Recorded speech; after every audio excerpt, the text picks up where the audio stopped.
আমি নির্দিষ্ট কারো কথা বলতে চাইছি না, কিন্তু আপনাদেরকে বুঝতে হবে যে চর্চা হচ্ছে একটা ঘটনা নিয়ে, রাজনীতিতে এক নতুন লোকের আগমন নিয়ে রাজনৈতিক দল করবেন। তাই আপনাদেরকে বলছি সতর্ক থাকবেন, সতর্ক থাকবেন, ইমোশনাল হবেন না। আমি কারোর নাম নিচ্ছি না, সতর্ক থাকবেন, ইমোশনাল হবেন না, আবেগপ্রবণ হবেন না। কারণ ওর পেছনে এই শাসক দল, দুই শাসক দলের মদত রয়েছে এবং প্রমোট করা হচ্ছে তাকে, নওশাদ সিদ্দিকীর দলকে দমন করার জন্য। যদি বাই চান্স নওশাদ সিদ্দিকীদের নেতৃত্বে যে জোট হতে চলেছে, সেই জোটে যদি তৃণমূল কংগ্রেস থেকে, শাসক দল থেকে যে ভোটটা স্লিপ করছে, বেরিয়ে যাচ্ছে তাদের বিশ্বাসঘাতকতার কারণে, সেই ভোটটা যদি নওশাদ সিদ্দিকীর জোটে পড়ে, তাহলে জোটের লাভ হবে, নওশাদ সিদ্দিকীদের লাভ হবে, তৃণমূল কংগ্রেসের ক্ষতি হবে। এটা আপনাকে বুঝে নিতে হবে। তাই মমতা ব্যানার্জি চক্রান্ত করেছেন, ওটাকে থার্ড বাক্সে ফেলতে হবে। তাই তৃতীয় একটা বাক্স খোলা হচ্ছে, এটা আমরা বুঝবো। এটা যদি না বুঝি তাহলে আমাদের সর্বনাশ আমরা করে ফেলব। আমি ওর বিষয়ে, ওই বিষয়ে শুধু আপনাদের একটা সতর্ক বার্তা দিলাম। আমাদেরকে নানাভাবে বোকা বানানোর চেষ্টা করা হচ্ছে। উত্তরবঙ্গ থেকে শুরু করে দক্ষিণবঙ্গ সর্বত্র পীরজাদা নওশাদ সিদ্দিকী এবং আইএসএফ তার নেতৃত্বে যেভাবে এগিয়ে চলেছে, উত্তরবঙ্গের সভাগুলোতে আমরা যখন তাকিয়ে দেখি ভাইজানের সভাগুলোতে যে উপচে পড়া ভিড়, আর তাই দেখে আতঙ্কিত হয়েছে ওই দুই শাসক দল, এক কেন্দ্রের এক রাজ্যের। বলতে গেলে সারা রাত্রি যদি, সারা দিন যদি মমতা ব্যানার্জির সরকারের যে দ্বিচারিতা, সেই দ্বিচারিতা কথা বলি তাহলে শেষ হবে না। আমার মনে হয়, এটা আমি ব্যক্তিগতভাবে দায়িত্ব নিয়ে বলছি, মমতা ব্যানার্জি ঠিক করেছেন তৃণমূল কংগ্রেসের সরকার আর রাখবেন না। মমতা ব্যানার্জি ঠিক করেছেন নিজে বিজেপির হাতে সরকারটাকে তুলে দেবেন। আর তাই আমি অনুরোধ করব, যারা প্রকৃত বিজেপি বিরোধী শক্তি তারা সবাই আসুন, ঐক্যবদ্ধ হয়ে যান। আজকের এই রক্ত অর্পণ শিবিরে অনেকেই হয়তো বলবেন এই আহ্বান জানানো উচিত না। উচিত এই কারণেই, কারণ রক্ত অর্পণটাও একটা আন্দোলন। আর এই সরকার যারা রক্ত অর্পণের মতো কালচারকেও ধ্বংস করে দিতে পারে, তাদেরকে এখান থেকে বিতাড়ন না করা পর্যন্ত শান্ত থাকা যাবে না। তাই বিজেপির যারা প্রকৃত বিরোধী তারা আসুন, আইএসএফ এর ঝান্ডাকে ঊর্ধ্বে তুলে ধরুন, আইএসএফ এর ঝান্ডাকে উপরে তুলে ধরুন। ভাইজানের নেতৃত্বে যে আন্দোলন চলছে, সমাজ বদলের আন্দোলন, ভাইজান একবারও বলেননি যে আমার ক্ষমতা দখল চাই, আমি ক্ষমতা চাই। আমি আপনাদের বলতে চাই, এই ভাইজান যদি মনে করতেন, বড় ভাইজান যদি মনে করতেন যে ক্ষমতা আমি নেব, ক্ষমতার তক্তে থাকবো, তাহলে মমতা ব্যানার্জির সঙ্গে উনি অ্যাডজাস্ট করতে পারতেন। আমি সাক্ষী আছি, সেই সুযোগ কিন্তু বারবার এসেছে, কিন্তু বারবার আমার পার্টির চেয়ারম্যান তাকে জেলে রেখে, তাকে নানান ভাবে প্রলোভন দেখিয়ে, ভয় দেখিয়ে, সন্ত্রাস সৃষ্টি করে, নানান মামলা মোকদ্দমা দিয়ে, যেভাবে বরিষ্ঠ কংগ্রেস নেতা মানস ভুঁইয়াকে মামলার ভয় দেখিয়ে তৃণমূল কংগ্রেসে জয়েন করিয়েছিল, আমার ভাইজানকে, আপনার ভাইজানকে চেষ্টা করেছিল, কিন্তু 40 দিন জেল খেটেছে। ভাইজান কিন্তু সেখান থেকে পিছপা হননি। কারণ ভাইজানের একটাই লড়াই, সেটা হচ্ছে সমাজ বদলাবো।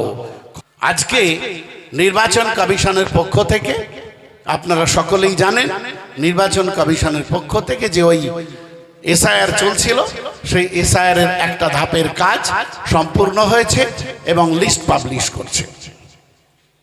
আমাদের রাজ্যের মুখ্যমন্ত্রী চিৎকার চেঁচামেচি করছেন, এসআইআর করতে দেবো না, এসআইআর করতে দেবো না, এনআরসি করতে দেবো না, সিএএ করতে দেবো না, ইত্যাদি ইত্যাদি। কিন্তু আমার দলের চেয়ারম্যান প্রথম থেকেই বলে আসছেন এসআইআর হোক, আমার তাতে কোনো আপত্তি নেই, কিন্তু একটা যোগ্য ভোটারের নামও যদি বাদ যায় তাহলে কিন্তু নওশাদ সিদ্দিকী এবং তার লোকজন রাস্তায় থাকবে, রাস্তাতে বুঝে নেবে আর আদালতে বুঝে নেবে। আর উনি কি বললেন? উনি বললেন এসআইআর হতে দেবো না। তারপরে যখন বিএলওরা ফর্ম দিতে শুরু করলো না, কালীঘাটে ওনার বাড়িতে ফর্মটা কিন্তু উনি নিয়ে নিলেন। কেন ভাই, তুমি তো এসআইআর হতে দেবে না বলেছো। সিএ সময় আপনাদের মনে আছে, সিএ লাগু হতে দেবো না, সিএ লাগু হতে দেবো না, সিএ লাগু হতে দেবো না, এই বলে বলে সব মানুষকে বিভ্রান্ত করলো। তারপরে আমরা দেখলাম যে সিএ নিয়ে যখন ভোটাভুটি হচ্ছে, ওনার দলের 9 জন সাংসদ সেখানে অনুপস্থিত। উনি ভুলেও জবাবদিহি চাননি কিন্তু তাদের কাছে, অর্থাৎ অনুপস্থিত থেকে সহযোগিতার একটা বার্তা উনি দিয়ে দিলেন বা সহযোগিতা করলেন, আমরা বুঝলাম না। সাম্প্রতিককালে উনি বলেছিলেন ওয়াকফ আইন পশ্চিমবঙ্গে আমি লাগু হতে দেবো না। ওয়াকফ আইন নিয়ে এত গুলোগুলি করার দরকার নেই, গুলোগুলি করবেন না। যারা গুলোগুলি করবেন তাদের সঙ্গে তারা হবে, আমি তাদের হব সবচাইতে বড় শত্রু। গুলোগুলি কে করছে? আন্দোলন করছি আমরা। আমার প্রিয় ভাইজান, আমার পার্টির চেয়ারম্যান, তার নেতৃত্বে গোটা বাংলাতে অধিকার সভার নামে ছোট বড় আমার হিসাবে কম করে 105 সভা করেছি আমরা। এই আন্দোলন করা আপনার পক্ষে, আপনার মসজিদ চলে যাবে, আপনার মক্তব চলে যাবে, আপনার মাদ্রাসা চলে যেতে পারে, আপনার ঈদগাহ চলে যেতে পারে, আপনার বাপের কবর চলে যেতে পারে। সেইটা রক্ষার আন্দোলন করছেন যারা, মমতা ব্যানার্জি বলছেন যে গুলোগুলি করা হচ্ছে। উনি গুলোগুলি করতে দেবেন না, আর বোকা বানালেন মুসলমান সমাজকে। উনি বললেন যে একদম কেউ আমার উপর আস্থা রাখুন, আমি এখানে লাগু হতে দেবো না, দেবো না, দেবো না। প্রচুর মিথ্যে কথা বলেন। তো মিথ্যাশ্রী যদি একটা চালু করা যায়, আমি অনুরোধ করব ওনার সরকারকে যে চালু করুক, তাহলে প্রথম পুরস্কারটা উনি পেতে পারেন। তারপরে আমরা দেখলাম 5ই ডিসেম্বর লাস্ট ডেট, আপনারা সব জানেন, তারপরেও মনে করে দিচ্ছি 5ই ডিসেম্বর ছিল লাস্ট ডেট উম্মিদ পোর্টালে নাম তোলার, রেজিস্ট্রেশন করানো ওয়াকফ প্রপার্টি। তারপরে হঠাৎ উনি এই 5-6 দিন আগে উনি বললেন যে না, ওই সব উম্মিদ পোর্টালে আপডেট করো, তোমরা সব নাম রেজিস্ট্রেশন করো ওয়াকফ প্রপার্টি। আচ্ছা, এত প্রপার্টি 84,000, কম বেশি 84,000 প্রপার্টি পশ্চিমবাংলায় ওয়াকফ সম্পত্তি আছে। তার মধ্যে উনি যেদিন ঘোষণা করলেন সেদিন অবধি প্রায় 17,000 প্রপার্টি রেজিস্ট্রেশন হয়েছে। বাকি প্রপার্টিগুলো কোথায় যাবে? আমার চেয়ারম্যান প্রথম দাবি তুললেন, আমার পার্টির চেয়ারম্যান প্রথম দাবি তুললেন যে তুমি তো এক কাজ করেইছো, তোমাকে দায়িত্ব নিয়ে নরেন্দ্র মোদী সরকারের সঙ্গে কথা বলে ডেট বাড়াতে হবে, ডেট বাড়াতে হবে, ডেট না বাড়ালে আমরা ছাড়বো না। তারপর যেহেতু ওই আইনের মধ্যে কিন্তু একটা প্রভিশন আছে, আপনাদের বলে দিই, আমার পার্টির চেয়ারম্যান বলেছিলেন আপনাদের, আমার পার্টির চেয়ারম্যান আপনাদের বলেছেন সর্বত্র একটা প্রভিশন আছে ওই আইনে। সেটা হচ্ছে মাতোয়াল্লি সাহেব, এটা আপনারা জানুন, আমার কাছে প্রচুর দেগঙ্গা থেকে ফোন যাচ্ছে, কি করব স্যার, হলো না তো। আমি যতটা পাচ্ছি উত্তর দিচ্ছি।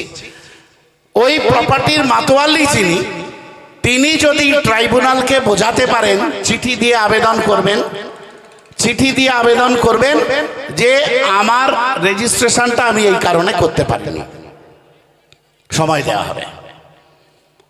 এটা আইনেই প্রভিশন আছে। তারপর যখন এই সুযোগটা মুসলমানরা বুঝে গেল, ভাইজান যখন বোঝাতে লাগলেন, সবাই যখন কম বেশি বুঝতে পারলো, তখন উনি শুরু করলেন আমি সময় বাড়িয়ে দিয়েছি, আমি সময় বাড়িয়ে দিয়েছি, আমি সময় বাড়িয়ে দিয়েছি। উনি সময় বাড়িয়ে দিয়েছেন, ও তো আইনেই প্রভিশনটা ছিল।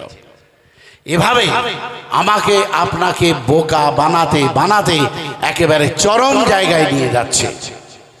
তিলোত্তমাকে নিয়ে দীর্ঘ আন্দোলন অনেকেই করেছেন, কিন্তু তিলোত্তমাকে নিয়ে আমরা আমাদের ভাইজানের নেতৃত্বে ইন্ডিয়ান সেকুলার ফ্রন্ট সেই তিলোত্তমার বাবা মার কাছে যাওয়া থেকে শুরু করে, তিলোত্তমার বাবা মার সঙ্গে অনশন মঞ্চে বসা থেকে শুরু করে, ভাইজান আন্দোলন আজও চালিয়ে যাচ্ছেন। আর তাই মঞ্চে কিন্তু তিলোত্তমার নামটা জলজল করে রয়েছে, যে আমরা ভুলিনি সেই তিলোত্তমার কথা।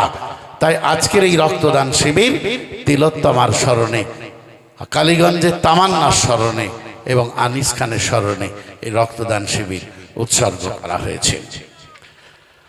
আসলে আমরা দেখতে পাচ্ছি বিচারের নামে প্রহসন চলছে সর্বত্রই। বিচারের নামে একটা অদ্ভুত ধরনের প্রহসন সর্বত্রই চলছে বা চালানো হচ্ছে। চলছে বলাটা ভুল, আসলে চালানো হচ্ছে। আমাদের রাজ্যের যে শাসক দল এবং এই রাজ্যের যারা প্রধান বিরোধী দল, তাদের মধ্যে একটা বাইনারি চলছে, হয় তুমি নাই আমি, এমন একটা অবস্থা চলছে। আপনারা জানেন, আমি বলতে এই জন্য বাধ্য হচ্ছি, আমাদের চোখে ধুলো দেয়া হচ্ছে। আমাদের চোখে ধুলো দিয়ে তারা মূল ইস্যুগুলো থেকে মানুষকে সরিয়ে দিতে চাইছে। এখন তাদের কাছে সবচেয়ে বড় সমস্যা হচ্ছে পীরজাদা নওশাদ সিদ্দিকী এবং আইএসএফ। ক্ষমতা দখল, মানুষ যদি দায়িত্ব দেয় নিশ্চয়ই দায়িত্ব পালন করব। তাই দেগঙ্গার মানুষের কাছে, আমলিয়া পঞ্চায়েত এলাকার মানুষের কাছে আমি বক্তব্যকে দীর্ঘায়িত করব না। ছোট ভাইজান বলবেন, তার কাছে আপনারা শুনবেন, অধীর আগ্রহে অপেক্ষা করছেন। শুধু আমি একটা রিকোয়েস্ট করে ছাড়ব, যে এই যে সমাজ বদলের যে লড়াই, এই লড়াই আপনাকে জিততে হবে। সমাজ বদলের যে লড়াই, সেই লড়াইয়ে আপনাদেরকে জিততে হবে।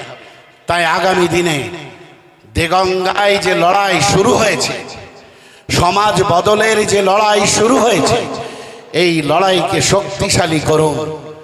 আমরা ইতিমধ্যে বেড়াচাপা থেকে শুরু করে বেশ কটা পঞ্চায়েতে, সোয়াইশেদপুর এবং আরো নূরনগর, আরো মোট গোটা 4 পঞ্চায়েতে ইতিমধ্যে পার্টির নেতৃত্বে আমরা কিন্তু আন্দোলন করেছি এবং ঘেরাও করার ফলে তারা কিন্তু কাজকর্ম দিতে বাধ্য হচ্ছে ধীরে ধীরে। কাজে লড়াইয়ের ময়দান কিন্তু ছাড়বে না। লড়াইয়ের ময়দান যদি আমরা ছেড়ে দিই, তাহলে সমাজ বদলানোর লড়াই কিন্তু শান্ত হয়ে যাবে। তাই আপনি আজ থেকে এই লড়াই করতে শুরু করুন। আর এই লড়াই সেদিন অবধি চলবে যতক্ষণ না পর্যন্ত এই দেগঙ্গার মাটিটাকে, দেগঙ্গা বিধানসভাটাকে দুই ভাইজানের কাছে আমরা সবাই মিলে উপহার তুলে না দিতে পারি, ততক্ষণ এই লড়াই জারি থাকবে। এই শপথ নিন। এই সঙ্গে আমি আমার বক্তব্য শেষ করছি। ইনকলাব জিন্দাবাদ, আইএসএফ জিন্দাবাদ, বিপ্লব দীর্ঘজীবী হোক।